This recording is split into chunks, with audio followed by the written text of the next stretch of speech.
The future is secure to a people who know their past. And that is the message that Moshe, in his last words, the words that we read in the book of Devarim, wanted to make sure that the people there had not been overlooked as knowing their past. They needed to know where they had come from so they could secure where they were going. And so, Barry, with those words, we're going to go to a message that you did last Shabbat and see if we can kind of bring some more revelation out of this. So give us a little bit of good morning. How are you? And give us a little bit of a summation of where you went last week. Well, good morning to you as well and to our audience. We're well. The Father is blessed and we're favored and things are going as they should. And for that, we're thankful. For those that watch this within the next couple, 3 or 4 days up until Shabbat this coming weekend, my wife Laura is going in for some minor surgery today. This is being recorded on Wednesday. And so prayers for complete and quick recovery is appreciated. Nothing life-threatening, but just some minor surgery. Okay. This past Shabbat, Mike, I went from Numbers chapter 33, and Moshe is talking about the various starting and stopping places that they went through in the wilderness. And he goes all the way back to the beginning in verses 3 and 4 about how that they stopped or departed from Ramses in the first new moon, that is right after the first Pesach. And it says that they went out with boldness before the eyes of the Mitzrites. So I can imagine that as earlier we read, they walked out in rank and file. That is, they walked out in almost like military formation. I can see the banners flying and the people singing and marching to a cadence and that kind of thing and celebrating. Hey, we're free. Verse 4 said something. You know, again, I know that I've read this in the past, but this time when I read it, it went boom, right up in my face. And it says that the Mitzrite were burying all of their firstborn whom Yahweh had stricken among them. The night before, those young men were alive. They died overnight. And in the morning, the Mitzrites got up and went grave digging to bury their firstborn. And while they're out in the land burying their dead, Israel's marching right through the middle of them, celebrating and singing, and their firstborn have been redeemed by blood. And it was the idea to me that has struck me. You had 3 classes of people all at the same location. You had those that were dead, that is physically, literally dead, and I call them the dead. And then you had the dying, that is those that were actually digging the graves. They were in the process of dying. Their society was destroyed. Their government would be destroyed in the next day or two. With Pharaoh and his army being demolished. Their crop seasons were destroyed. Their land was destroyed. Water supplies were tainted. Societal substructure was compromised. Yah had wrecked them. And these people were in the process of dying in a dying society. And in the middle of them, you had the destined. People who had a destiny somewhere to go to on the horizon. The problem was that among the destined, there's an entire generation that would die unnecessarily.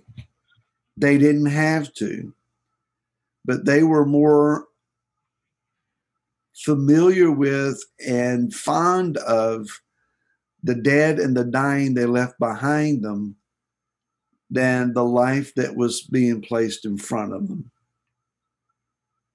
and argued until Yah said, your unbelief is the end of you. You're going to die.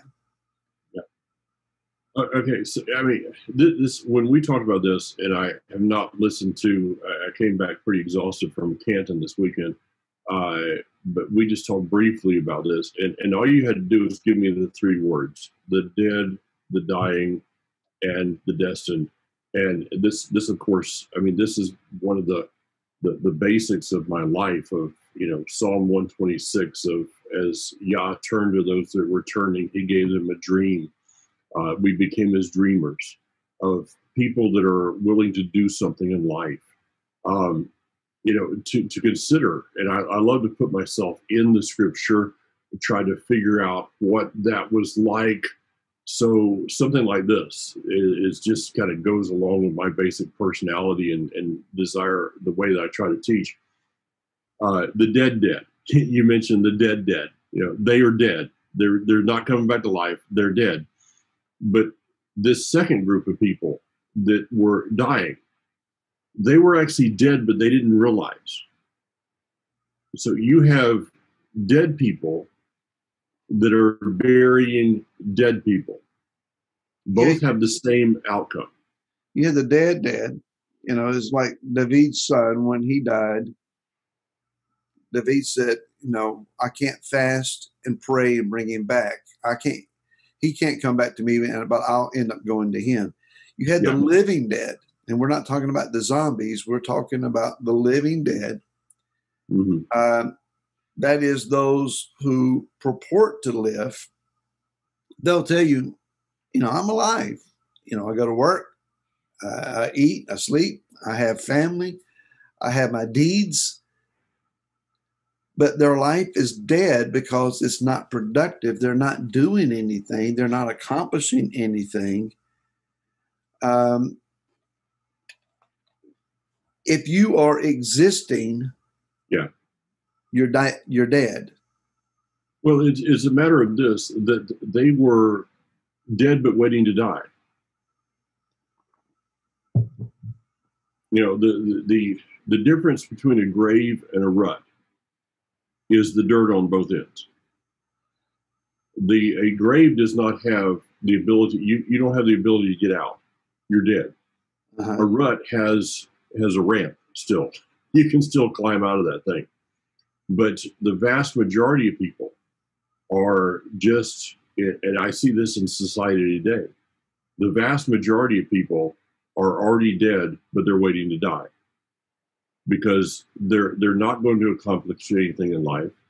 Their life is basically the routine of, get up, do this, do this, go to bed, never affecting anybody's life.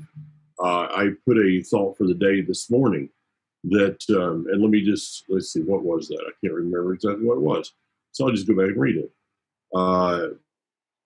On Facebook, I put this that I can't find right now because it's all covered up in other stuff called advertisements. I'm getting there. If you're reading this, it is because God has given you a new day to be of influence in this world.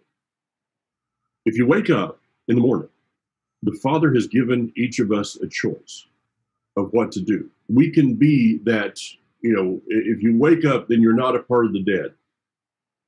But if you're waking up in the morning, you have a choice whether to be one of the other groups. Mm-hmm. You can either be the dying, which is basically sucking oxygen until you no longer have the ability to do so, or you can be part of the destined. Now, the intriguing thing that to me that we haven't discussed regarding this is that most of those that were called that we would have looked at in that day of destined were also dying because they never embraced their destiny. On the outside, they looked like it. Okay, they were attending the worship service of the day. They would go through the motions.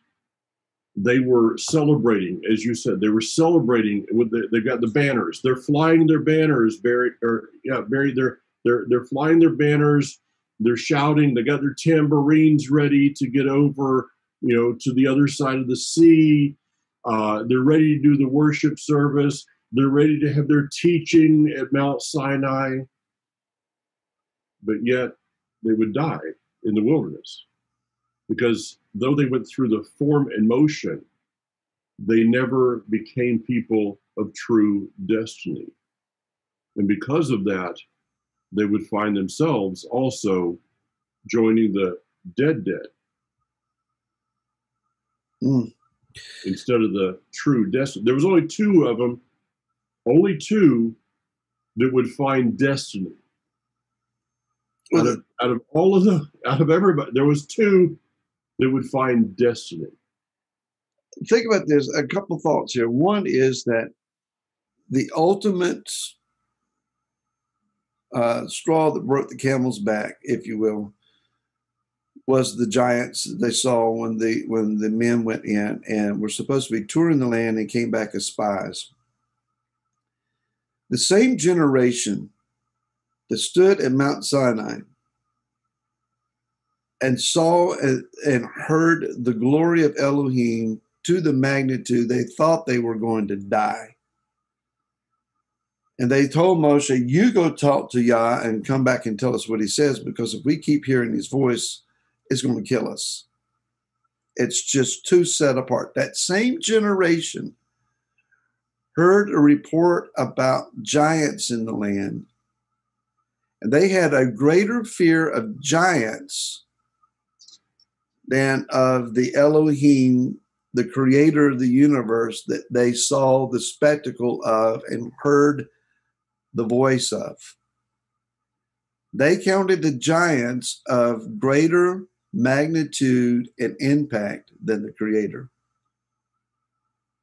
And in effect, then they were throwing up other gods in front of the face of Yah. They were taking someone, a human being, a mutated human being, and comparing it to Elohim and saying, Elohim can't handle them. They're too big. Mm-hmm. I think of Yeshua's parable about the landowner who said to his servants concerning a tree that was fruitless. He said, why does this tree take up ground?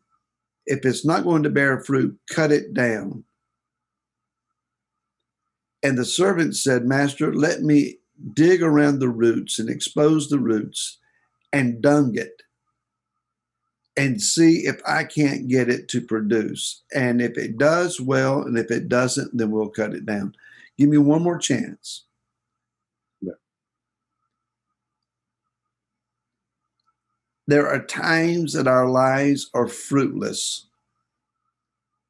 And we have a choice when we're not bearing fruit. Are we willing to expose our root system and find out where the bitter root is? And are we willing to deal with the dung in our life, our stuff, in order to become fruit bearing again? If we're not willing to deal with the issue that is robbing us of our fruit bearing, why are we here? Because it will only infect others with our bitterness or with our stuff. Yeah. This is the essence of, do we cry out for fruit? The only thing that you have in life that what you pass on is the fruit of your life. I stood before a group of youth just the other day. I think it was at Revive. I get the two kind of go in my head. I've done so many meetings here lately. I think it was at Revive. Yeah, it was. You were there. And I talked about the essence of your life will be shown at your funeral. And they kind of looked at me like they were doing most of the time. I said, your life will be proven out at your funeral procession. I told the story of a dear friend that passed away a couple of years ago. I was honored to do their funeral, and the procession. Since I was doing the funeral, I was right behind the hearse, and I actually talked to her her husband at Revive. We were kind of reminiscing about this day. I looked in my rearview mirror and I couldn't see, most of the time driving along, I could not see the end of the procession. Whereas on the other hand, I've officiated at funerals where there was 2 or 3 cars. That's called fruit.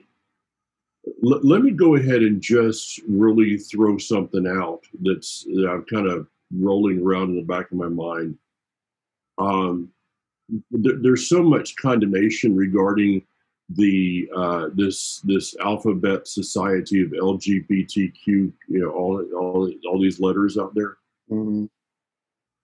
A person that's not bearing fruit in their life should not condemn those that are not bearing fruit in their life.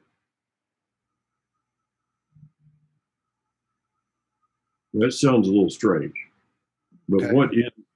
what is the sin that we read of? I know this can get you thrown off of every social media platform out there, whatever. The sin of the scripture talks about that a man should not lie with a man and a woman with a woman in the same manner of relationship. The sin of that is not only the act. We could I don't want to even go there, but the sin of that is it can't bear fruit. That's the abomination, Barry. Yes. The abomination of that lifestyle is that it cannot bear fruit. But if we by default are not bearing fruit in our own lives, let us not point fingers at those that are not bearing fruit in theirs. It would be better for us to get before the Almighty and repent for our own lack of fruit bearing, of asking the Father, do whatever you have to do. Prune, dig around, fertilize. I've got to bear fruit. That should be the cry of our very life, Barry, is that we would bear fruit in our lives.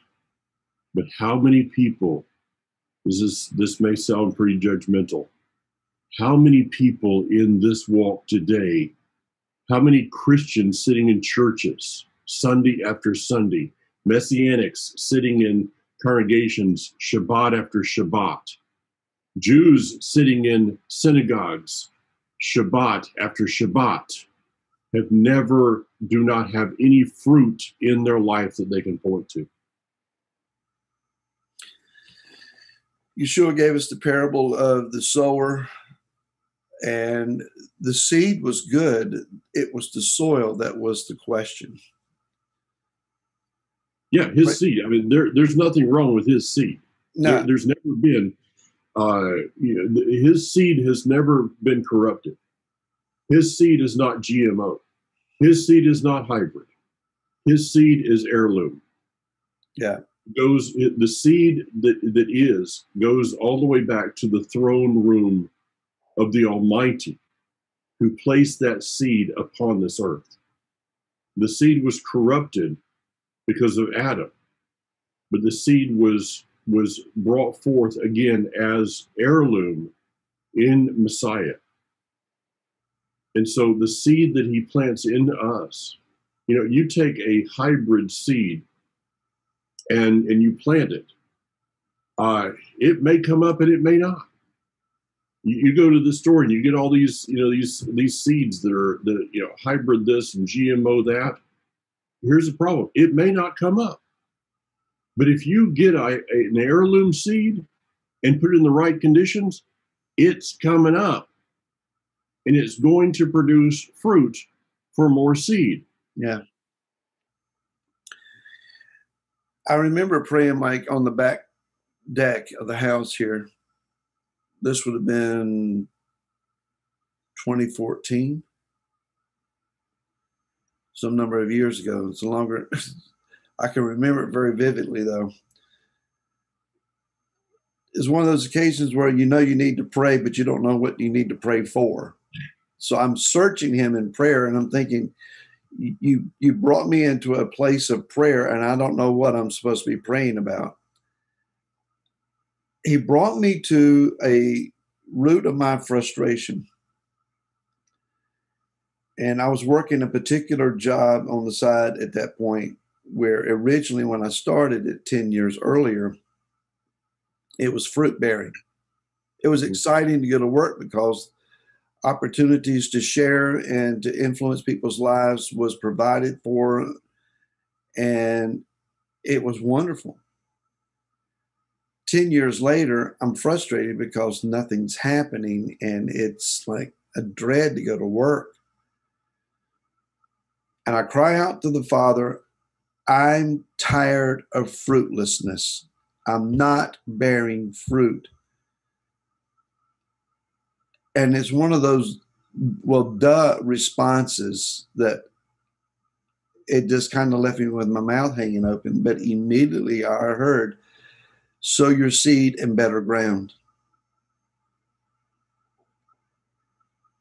And it dawned on me, I had worn out the soil of this particular environment. Mm-hmm. And it was no longer capable of producing fruit. I needed to sow elsewhere. Now, I didn't appreciate, after I left that job, I didn't appreciate the time frame that it took for seed that was freshly sown to come up and start producing fruit. It took not days or weeks, months, it took years.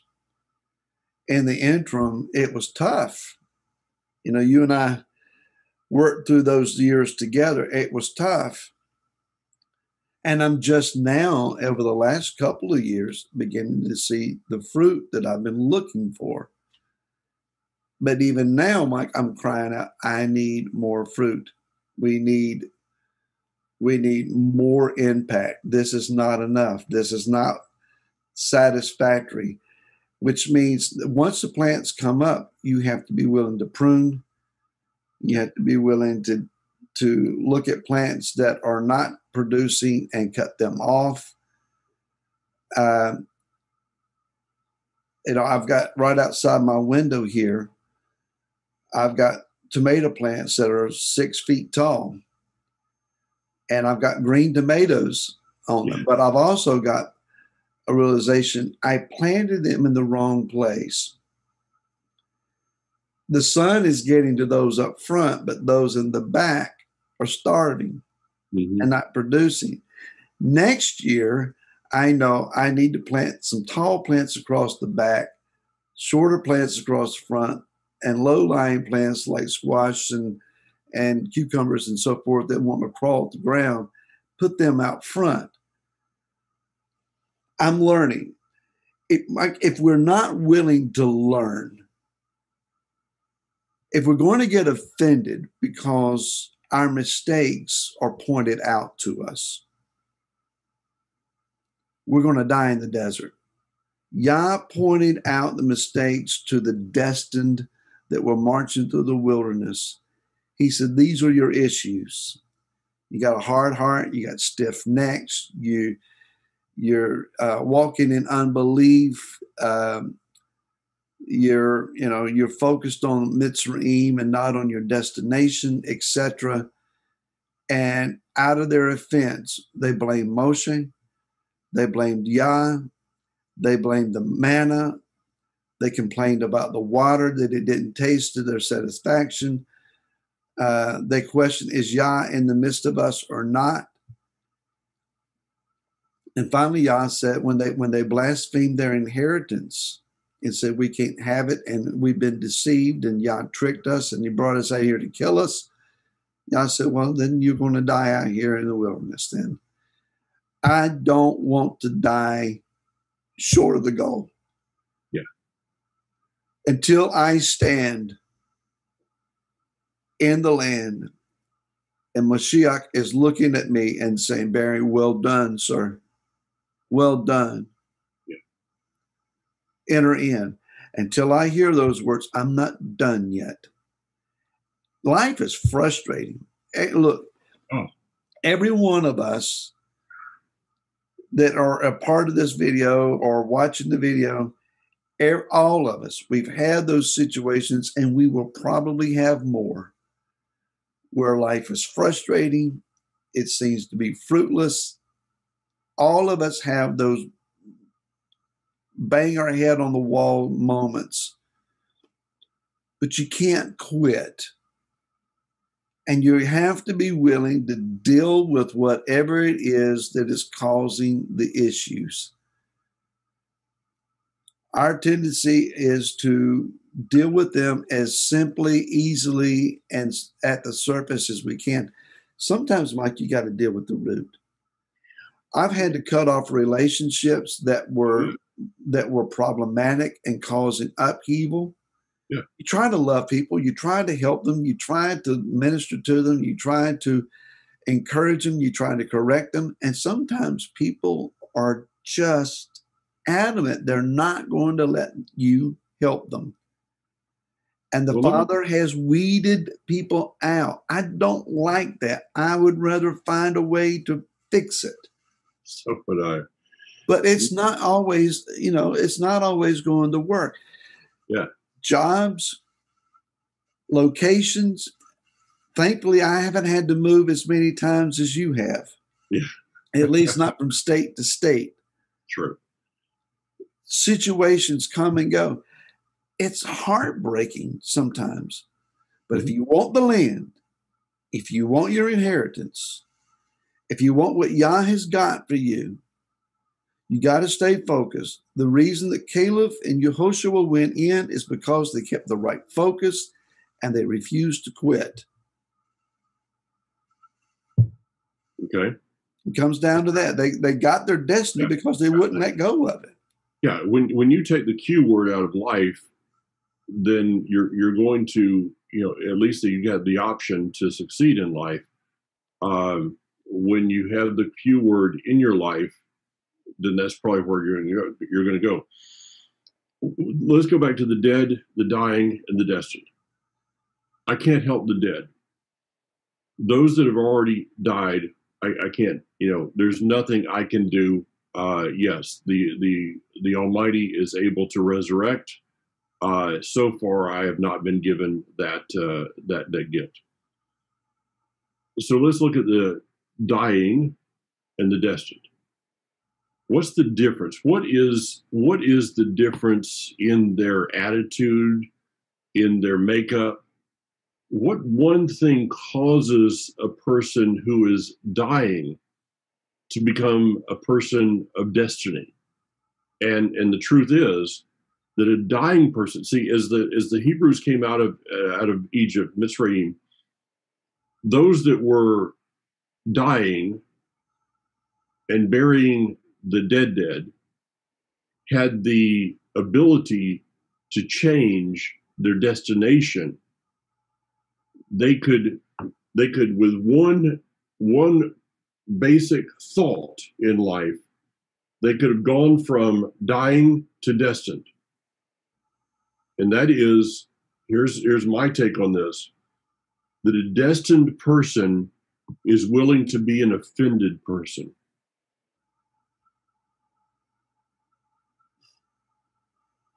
Okay? A destined person is willing to be an offended person. An offended person is a person that has put themselves out there at a place.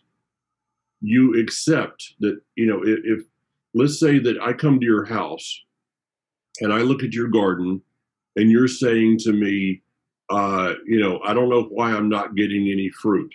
I got these plants that are 6 feet tall, but I'm not getting any tomatoes. If I look at you and say, well, dum-dum, the reason is because you planted your garden backwards. You didn't look at the sun and where the sun would be coming from. You planted your garden backwards, and the reason that you're not getting fruit is because you need to change the way you're planting. You have a very basic option at that moment, is to become offended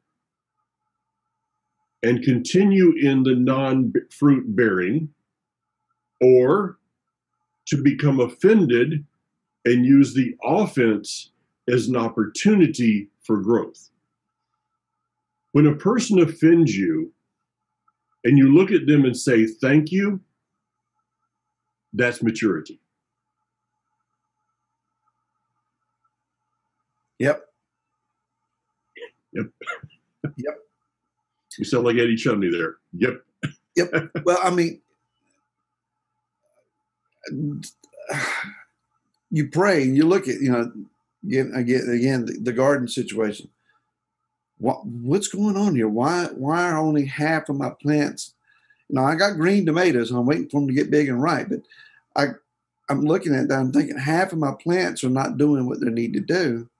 And it's like, duh.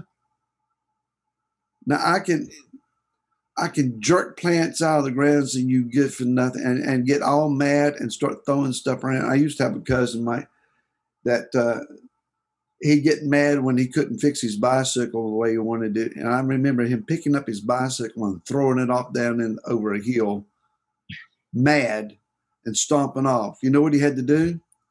Fix it to again. ride his bike, he had to go down in the woods and the weeds and figure out where his bike was at and drag it back out and then fix it.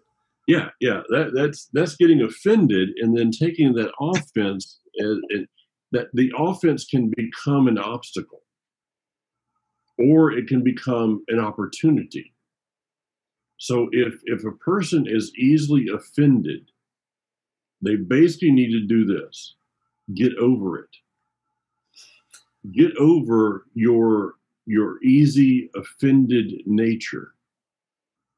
And you've heard me say this in the past. Never be offended at a person that's trying to help you. Mm-hmm.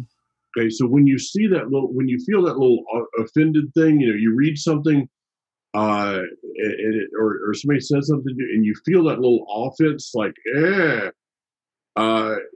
understand, if you can look at that person in the eyes and say, there's no doubt, beyond a shadow of a doubt, in my mind, this person believes in me, loves me, and is saying that which I need to know for my benefit, then if you decide to go ahead and walk in that offense and make it an obstacle, then don't blame that person when you find yourself in the dying category. Mm-hmm.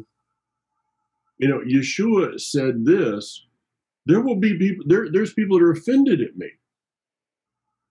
He didn't back off from offending people. That's one of the things I love to see in the Gospels. It's like, he looks at the disciples and said, you guys going too? That was offensive. Fortunately, some of the disciples said, no, there's really nowhere else to go. Okay. So Yeshua did not mind offending people, but if you're the one called to be that offensive person, sometimes make sure you go in love. But that harsh word may be needed. I've had numerous times in my own life that somebody came to me with an extremely harsh word, because it takes extremely harsh words sometimes for me to accept it. I don't accept words that are kind of, let Mr. Rogers, Mr. Milquetoast, Barney the dinosaur come to me with a word. No. Someone comes with a straightforward word, and I know their life and their desire to help me, I'll accept that word. I'm reminded of Yeshua looking at Kepha and saying, get behind me, Hasatan. Yeah. And he got pouty. And it's out of that pouty attitude that he ended up denying who Yeshua was. Yeah. And because Yeshua was pointing out, your way is not my way. Mm-hmm. And the strength you think you're walking in, that's not what I'm walking in. And you need to change your attitude and your focus here. And instead of hearing that and saying, Master, help me, show me what I'm doing wrong, he got all pouty and saying, Yeshua, I'll show you. Well, that didn't prove out to bear any fruit. So we have a choice, Barry. We can be part of the dead. We can be part of the dying. We can be part of the destined. Yeah. My take on this is when we don't shy away from someone who's trying to give it, maybe giving us a hard word, something that is, it's the right thing. You know that it's the right thing to do, but it's like, I don't want to hear that.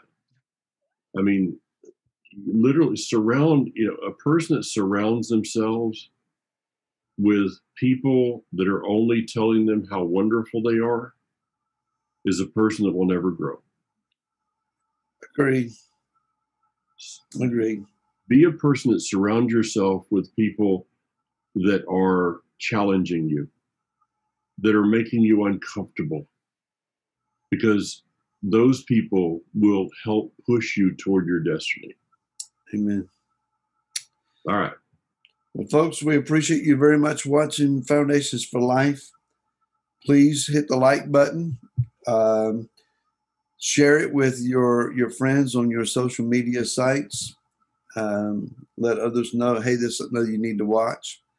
And we do appreciate that very much. And we should be able to see you again next week. So until then, shalom.